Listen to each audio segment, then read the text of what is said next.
Hi, good morning, good afternoon, everyone. So I guess my talk today is going to be a bit more philosophical in nature. I think would be a kind of a fair assumption. Um, it's not going to be easy, some of it, and it's going to make you think quite a bit. And what I'm going to make you think about has kind of big implications for our relationships with our students, and what we do in our teaching and our learning.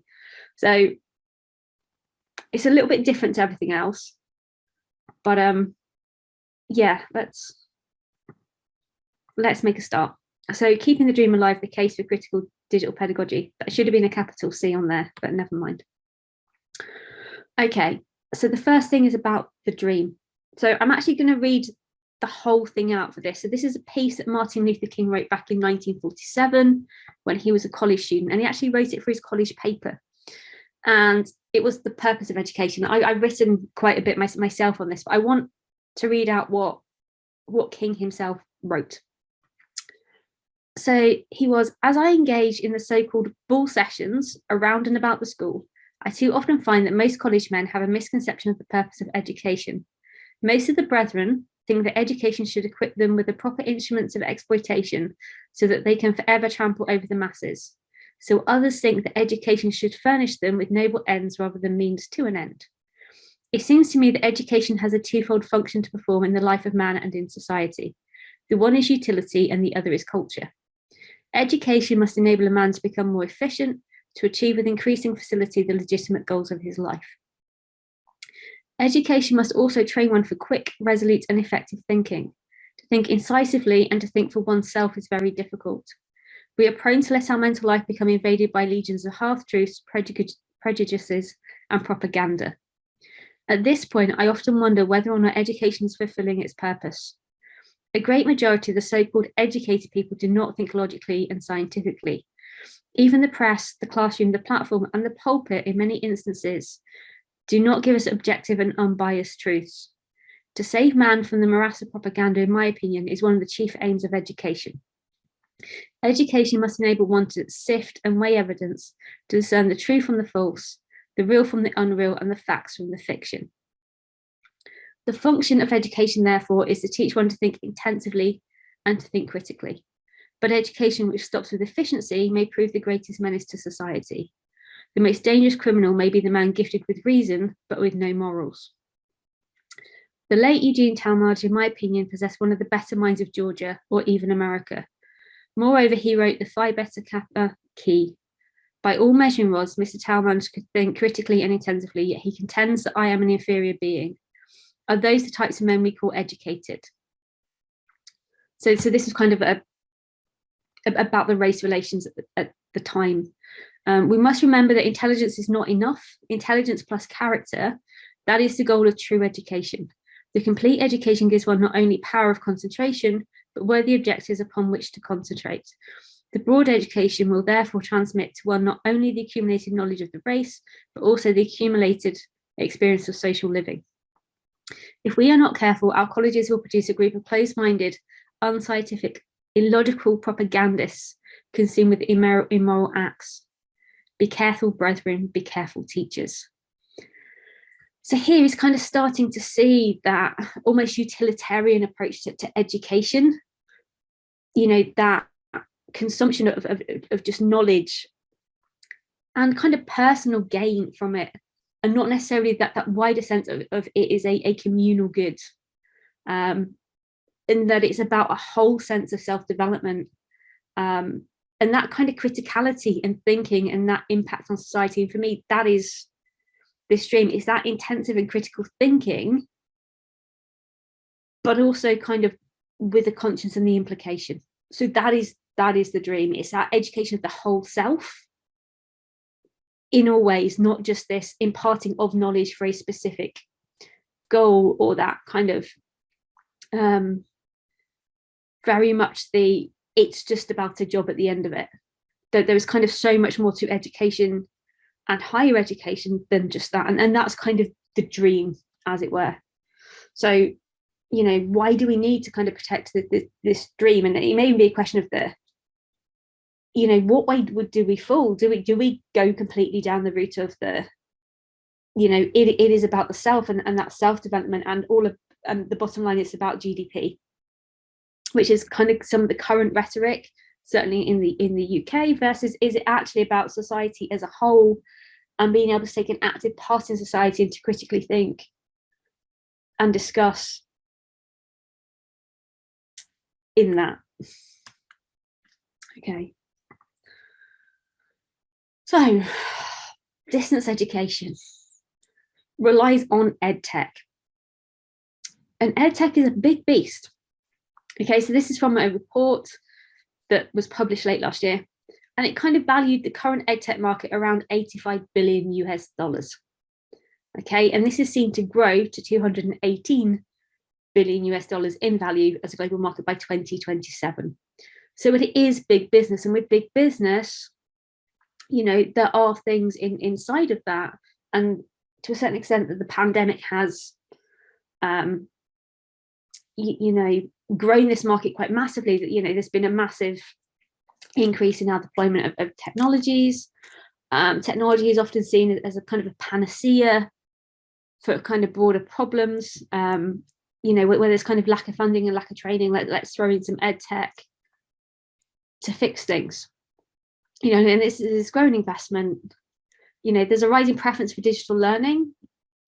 I think there's this thing of the, again, it gets seen as a golden goose, but it is certainly big business, and there are players here that are driving this, and it is being driven pretty much because there is so much value to it. But my question is, let's think about this, and let's think about the market forces at play here, and let's think about what they want versus what we want, and how that kind of pans out in society, really. So here I've taken an illustration which is from some of the Luddite stuff, and I've done a lot of reading kind of around this lately, and a lot of it was kind of a reaction to massive social change. That at the same time as this kind of kicked off in the kind of the 17th century in the UK, there was massive changes to land ownership. So the Enclosures Act came in, and this moved a lot of kind of tenant subsistence farmers kind of off land, and they kind of became tenants, and they weren't able to sustain themselves. So they either became kind of very poor workers working for the man, as it were, or they moved into kind of towns and cities, and it kind of kicked off the Industrial Revolution.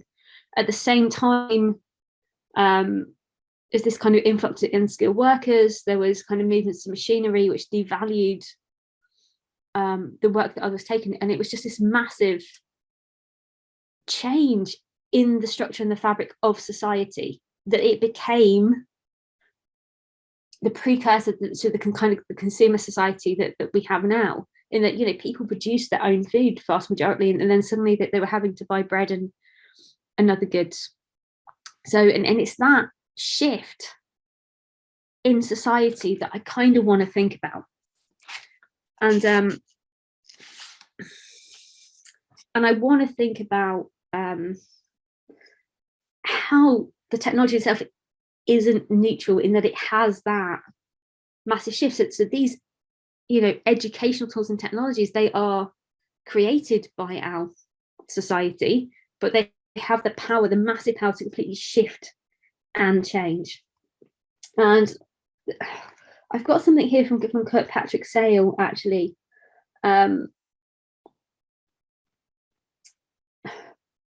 about kind of computers and this is kind of written in the 90s, really, about the impact of technology on this. And I want to come to these questions and think about EdTech.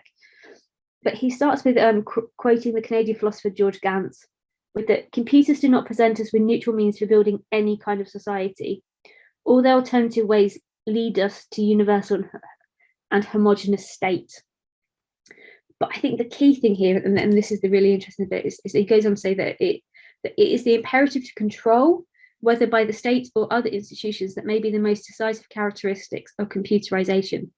Since the possibilities of amassing information on a large scale over such a wide population, and using that information then to identify, follow, manipulate, and regulate are so clear.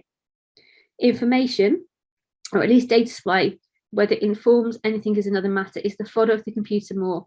And as bits are fed into the machine, the more it can know and use and administer. If what is in store for us, as many say, is an information age with information highway and information supermarkets, then it's just the computer and those who feed and handle it who reign supreme. And that's kind of the bit that I think that we need to think about as educators, and the technology that we are bringing into our education system and we are exposing our students to. And depending on, and to a certain extent, our students don't have a choice but to engage with these technologies. They cannot complete their courses, they cannot graduate without this. And so who does this technology serve? If we think about these questions here, is this technology nothing but an improved means to unimproved end? And I've just been in the session on assessment, and if we think about academic integrity, a lot of the tools that are sold to us, I'm not even entirely sure they're an improved means to an unimproved end. We are trying to fix something with technology without looking at the basic cultural element of why do students feel that they need to cheat in the first place? That's kind of the fundamental question, that we're not actually solving that problem of that need. We're just trying to stick a plaster over it. When it comes to the winners and the losers, well, the winners are those solution providers, certainly those that capture students' data and use it for their own means. And when it comes into concentrate or disperse power, encourage or discourage self-worth, we can start talking about, these kinds of sessions and the Zoom gaze and how it privileges those with the kind of the bandwidth and the video, and it kind of showcases or highlights those that are actually more engaged or more likely to engage. And then there's two other things, can society at large afford it? So are the changes that we're bringing in, especially if we think about how we think and how we communicate with each other, how does that change play out in wider society? What are we teaching our students through that? And is it worth it for the change in society? And the other bit is kind of the biosphere. So this is the bit about environmental sustainability. And there was a UCISA event that I was at the other day. And, these technologies are extremely costly to the environment. A lot of the devices, a lot of our smart devices contain rare minerals that are kind of mined in poor conditions, that are not always recoverable. The materials cannot always be recycled, they end up in landfill. Things aren't designed to last. So in addition to actually the software and everything else, we're using tools of themselves are not sustainable, and we have to think about the long-term aim of that. And it's all that thinking together that is kind of really, really important. And then kind of before Christmas, actually, a colleague of mine pointed me to this Radio 4 Start the Week, actually on Living in the Matrix. And this was kind of in a response, I guess, to Facebook's announcement about Meta and the metaverse. And we are increasingly seeing AR, VR into education. And part of me was a bit like, well, actually, the Matrix is the wrong piece of literature to look at. My mind actually went more to kind of Ready Player One, actually, which is set in this virtual world, this metaverse, the oasis, and the premise is about the control of that, actually. So I think with all of this, it's not, and the focus of this about what was real, and our brains tend to believe what's real, and I think in the internet age, it becomes increasingly difficult to pick the real from the unreal, and going back to kind of what MLK Jr. said about that false news and that spreading, being able to pick that out. And what we really need to think about is, whose techno-imaginary, whose future, whose vision of the future is being sold to us. Is it the one that we want as educators? Is it the one that our students want? Or is it one the companies want? that meet their ends best. You know, whose beliefs and values are embedded in this? Because, you know, we are social creatures. We are structured by our society consciously and subconsciously. And what we see around us, we subsume and we recreate. And what values there? You know, OER are a fantastic thing, but I often wonder, are we kind of recolonizing by stealth? You know, are we kind of even not properly picking apart why we believe the things that we believe are the best way to do things, even how we think about the way that we teach and we learn. A massive thing is data, is data about us. And there was a brilliant tweet this morning, actually,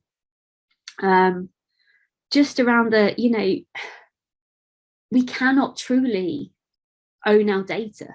We cannot truly not give our data away to obtain an online service. And it comes down to the whose data is it? Is it our data? Is it the corporate's data? Again, let's go back to that academic integrity. One of the most common tools, you know, it has indefinite access to students' work. They have no say in that. So let's think about it, and let's think about where the power is. Who's driving what? Is the technology driving the pedagogy? If so, whose idea of what pedagogy is it? And is it the pedagogy that we want to create? And is it society based on that pedagogy that we also want to create? Which I know are very, very big questions, but it needs that thought about it. And here, and I know we've been running at 100 miles an hour, and that, you know, there is this fast, this massive growth, but I think that we truly need to take a pause here. So I'm gonna, so this is from, I'm actually going to read a couple of bits here from Ruha Benjamin's forward to, and this is the Critical Pedagogy collection, which is edited by Jessie Stommel, Chris Fend and Sean Michael Morris. And I want to read what Arundhati Roy kind of says about where we are and where we are with the pandemic, and then how, yes, we have done all these massive things, but we need to take that pause. And then I want to kind of go on to Ruha Benjamin's thing, and that's the bit that I want to kind of leave us with, is this last bit. But let's go to Roy. And Arundhati Roy in the pandemic is a portal wrote, historically, pandemics have forced humans to break with the past and imagine their world anew. This one is no different. It is a portal, a gateway between one world and the next. We can choose to walk through it, dragging the carcasses of our prejudice and hatred, our avarice, our data banks and dead ideas, our dead rivers and smoky skies behind us. Or we can walk through lightly with little luggage, ready to imagine another world and ready to fight for it. So that's really quite powerful, in that it is that pause and let's rethink. And in our rush to get back to normal, we need to think about this. And I'm actually going to read the next two paragraphs. And this is what Ruha Benjamin wrote in response, that the image of dragging the carcasses of our prejudice and hatred, our data banks and dead ideas, has been nagging me in a good way. At exactly the moment we need to be imagining and crafting a world that is more livable, more just and joyful for all its inhabitants, will we hang on desperately to the familiar, pining for a return to normality? And I personally see this in some of the work that some of our institutions are doing around assessment. They've literally lifted and shifted paper exams to a digital exam. And we're not kind of questioning that. And in that is all that tie up with academic integrity. And she goes on to say that I am convinced that without a deep engagement with critical digital pedagogy, as individuals and institutions, we will almost certainly drag outmoded ways of thinking and doing things with us. If we do not reckon honestly with all that we have been carrying, many dead ideas are sure to be repackaged as new and innovative tech solutions. And I'm going to leave that there, because at the point where we have invested, like, and I get it, you know, we have made this massive investment, we have done this shift, we are continuing to see, and I think as we go forward, if we do not put a curb on kind of global change, environmental change, that distance education is going to become a bigger thing purely because of displaced persons. But what are we bringing with that? Are we actually really thinking about the future that we want, the education that we want, the things that are so ingrained epistemologically in our approach to our teaching and learning, that we're just reproducing old modes, that we are not thinking about what the future needs now and going forward? And are we kind of not creating, or as Luther King put it, if we are not careful, our colleges will produce a group of close-minded, unscientific, illogical propagandists consumed with immoral acts, which is incredibly strong. But I want you to kind of sit with that, because it is in our power really to think about this and the things that we do. And actually, I'm going to leave it there, because I'm aware that I've talked for a very long time. You will have questions, you will have comment. As I said, this is just very much more of a philosophical debate. There is work that I am doing around kind of anti-racist approaches to learning technology, that are part of this critical digital pedagogy view. Yeah, I'm going to stop there, I think, Alex.